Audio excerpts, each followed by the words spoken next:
Hello, hello, and welcome to the Rock Metal Podcast. I'm your host, John Harris, and on my right-hand side here is my right-hand man, Gabriel. Ooh, nice coffee we have. It is a nice coffee that we have. And today on the Rock Metal Podcast, we have BURNTFIELD. They have a new album called Impermanence, released on November 12th via Progressive Gear Records.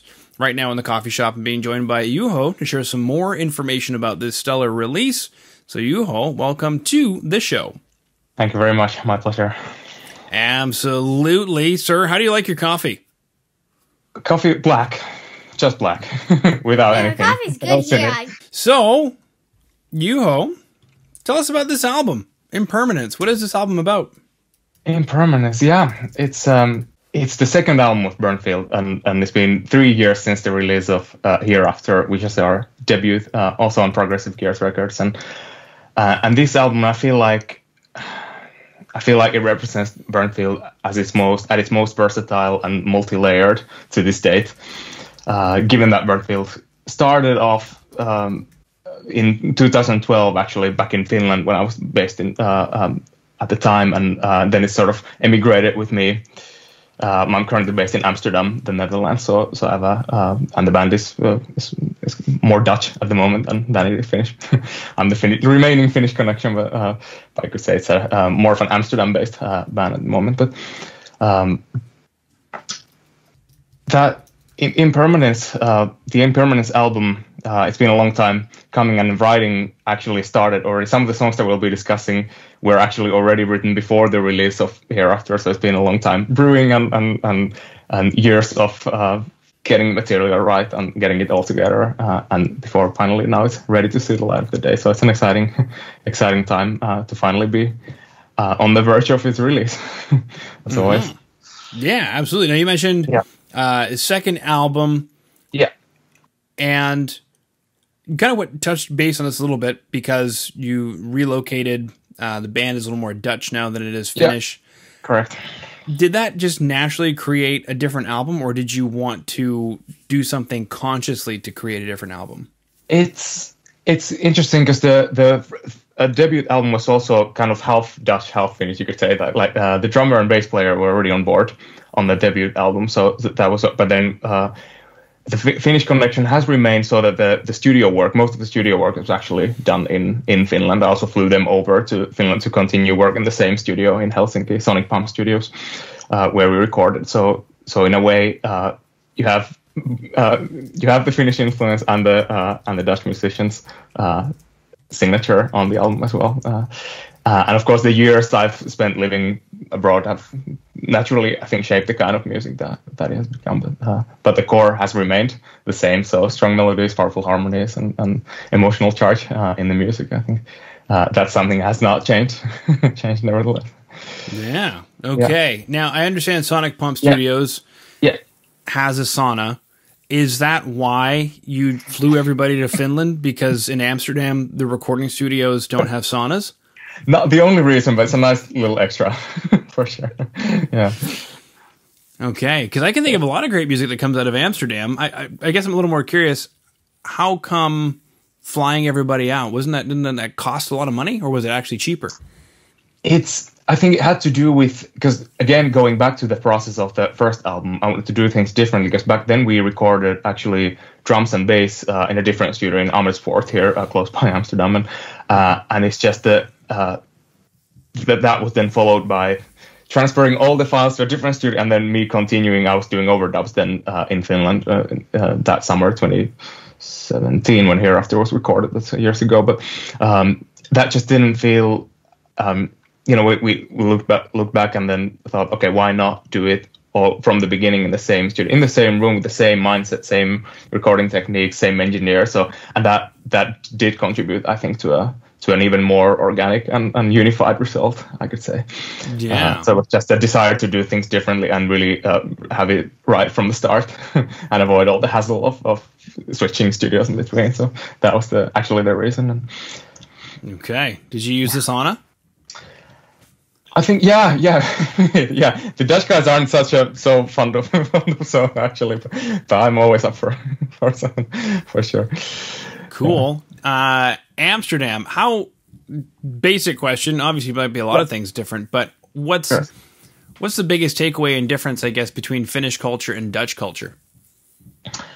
Yeah, there's a lot, of course, a lot to say about that. I think the fact that Amsterdam in particular and the Netherlands in general, everything is so tight, and you have a lot more people living in a far smaller ground, and that difference that affects the entire mentality. Whereas Finland is a huge country with relatively very few people living in there, so the kind of approach and how people appreciate space and private space there, and living space and space that, and how things are how infrastructure works and how the cities are laid out. So this I think, after all these years, it's something that still strikes me as a big difference whenever I go back, and whenever I come back here, is really the feeling of space around you, or something, or things being very tight, like here in Amsterdam, which also is also charming. It's the kind of small town, almost a small town vibe that you get when everything's very compact and walking, cycling distance between A and B, and so that's also, it has its advantages for sure. But that would be, I think, something that affects the mentality of the people as well. So the space concept of space around you. Yeah, how different that is. Yeah. Does that change how you write music, depending on if you're in Finland for that day or if you're in Amsterdam for that day? Yeah, I think there are songs on the album that have been written in both Finland and the Netherlands. It does affect your mood, but if I were to spend a longer period in Finland, for sure, that would affect my mood differently than, and it depends on the year. It's the darkest time of the year in Finland, can be very dark, and I think that even if I'm physically here, some of that is mentally still with me. So it's a very dark, it's a heavy album, and I guess that kind of, I mean, Finland is known. Traditionally has been known for this kind of for a lot of metal music and darker themes, and I guess it is connected to where I've also grown up, and this kind of that there's a sort of tendency to this kind of darker themes, and you find some kind of comfort in writing music about writing very melancholic or sad music. So there's some kind of national heritage probably going on there. Yeah. Okay. And something else you mentioned too is that it's a very versatile record. Right. Yeah. Can you spend some time on that? Was that a conscious decision to make it versatile? Did that happen naturally? I think it happened naturally. I have to say, especially given the backgrounds of the musicians. I always value, although I write the songs myself and I do the demos myself, but I highly value the collective band pre-production phase, and especially now that we entered the pre-production of the second album. The first album was very much like we hadn't really played together a lot. It was really like I called the first album, so we didn't.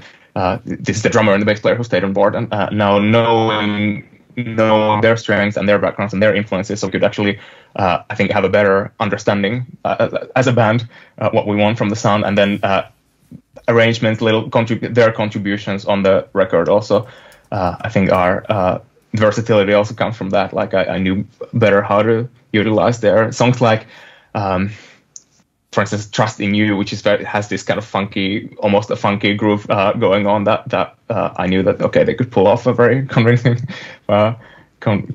funky groove on a heavier album, and it still fits in the context. So the things like this, I think, are thanks to us having played together for a longer time now, so, and knowing each other better as musicians. Yeah. Yeah. Speaking of which, I'm watching the music video for "Empty Dream," and you look so sad. Like, I'm looking at your face, and you're so sad, but I'm looking at you now, but you're so happy. Right. Well, happy, passionate about it. Yeah. It's, of course, written in a certain place, and it is connected to that emotion and that desire to really pour all the emotion on the track. Yes, it's a very sad song, but I think why this also comes sort of naturally, and I didn't set out to I'm going to write a very sad song, but it's just something that comes out naturally, and then hope that it can also be sort of universally relatable, and when expressing these feelings very honestly through music, which is the best medium I'm capable of doing that. So, what is What is the empty dream? What are you burning here at the end of the music video? Yeah, it's so concretely the letter that has impermanence written in it. So that's kind of the conceptual link between the video and the keyword title of the album. The idea of burning the letter, physically burning the paper, that came from the videographer Jesse Harrison, who's also actually the album cover artist. So we collaborated with him on the album art as well as one of these music videos, and it's a very multi-talented guy as well. This idea came from him, and then the video has this kind of two parallel stories going on. Me in a more city environment, and then Olga Harrison is actually the special guest star, just his wife, featuring on the video, and then she's more in the Finnish nature, so physically in a different place. But then there's this parallel storyline going on, both burning the letter that we during the video are writing, but then it never makes it out there, but it ends up being burned. So this symbolism, I guess, of the concept of impermanence is linked to that concrete representation of the letter burning. Yeah. So then lyrically then, did you see that there was a theme to the album and then called the album Impermanence? Is that what happened? Correct. Yeah. It started. It basically makes it makes a journey navigating a turmoil of heartbreak, lost longing, these eternal themes, and the songs they have a common theme in lamenting what once was, what could have been, reflecting this kind of gradual process of then coming to an understanding that even the painful memories have their function in healing and rebuilding, and then coming to an understanding of that things are impermanent and things will change, and so that's that the word impermanent and the concept of impermanence in this case has this glimpse of hope in it, even if it starts from a very dark place and a very melancholic tone. There is the glimpse of light awaiting, or at least some sort of resolution through the understanding that everything is impermanent. Mm-hmm. And that's, in short, what the album aims to illustrate or depict. Well, yeah, and speaking of the versatility of the record, these two tracks that have music videos. So everybody listening in, watching right now, in today's show notes, we have the website burntfield.com, as well as two videos that are available, Something Real and Empty Dream. And speaking of the versatility of the record, these two tracks are quite different. Yeah, you could say so. I don't disagree with that. So, yeah, they're different. I guess Something Real, you could say, has a bit more of this anathema vibe to it. I'm always humbled by the comparison drawn in separate different interviews and reviews in the past. I guess this it's also not like I didn't intentionally set out to write a song in the vein of anathema, but it's just something that came very natural. And also I knew with Something Real, I knew from the beginning that has to be a duet, so a female singer. That it's something I always had wanted to do, but no, felt like, okay, this is gonna be it then. Okay. Did you, in doing a duet, how did you seek somebody out? How did that happen? Yeah, I actually kept it open for quite a while, and then when I was in Finland doing the vocal recordings, then just kind of approached it as, okay, let's see who would be available, and then was lucky to find Veera Selina Laima. I know her actually from my high school days in Finland already, so we go way back in that sense, but never really worked together. But then her beautiful, soulful, very emotional voice, I think, provided the perfect tone for this song. So then she was available, and we did a great studio session to have this vocal recorded. Excuse my ignorance. This music video for Something Real, is this in Amsterdam or is this in Finland? That's Helsinki, actually. Yeah, it was a summer's day. The past summer, we spent the day there shooting that video.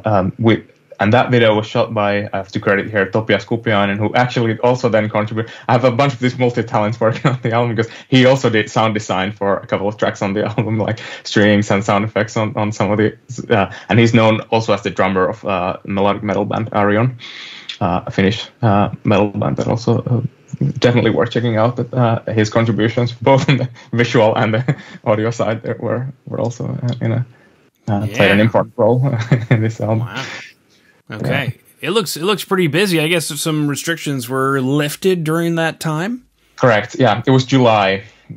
So it's when I was there for other things, concerts, and then had this little funding for these videos, and then it made sense to just seek out to these Finnish collaborators and hey, let's make a video, and then another one, and the third music video is also coming out as we speak. It's coming out in about a little more than a week. So and that was shot in Amsterdam. So I also used different locations and different people, hoping to have a nice variety among those videos. Mm-hmm. Yeah, no, I completely agree there. So we'll catch wind of that, and when this airs, hopefully by that time that music video will be available. So again, everybody listening in, watching on YouTube, you're seeing how incredibly good looking we are. It's almost unfair how good looking we are.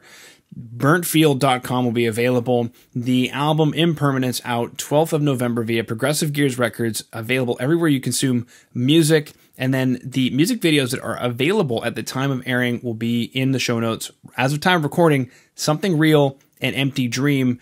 And in Empty Dream, we've got Juho burning paper and littering all over the place. It's horrible. And then Something Real, we have him going around serenading people who just don't seem to care that he's there with a guitar yeah, that's crazy. Did you have to tell people to like just act normal, or were they already doing that? I guess it's interesting you should mention that, because I think the fact that we did it in Finland, Finnish people are very shy to even try and interact. I think they just naturally walk past it. So very few people even tried to make any contact. So we could, even if it was a busy day, we were looking for that kind of crowds wandering by, but we didn't get a lot of disturbances. Wow. So I think that's thanks to the Finnish nature of, okay, let them do their thing, just mind your own business kind of thing. Exactly. I don't want people to hear my rally English. So very good, very good. And it looks like a gorgeous town, and I heard it was a very warm summer as well. Yeah, it was. Yeah, unusually warm. Yeah. Cool. You could say it was a burnt field. It was so warm. Perhaps, yeah. Perhaps. Consequence of it being so hot. Well, that's just the impermanence of, the weather. So, right. All right, everybody.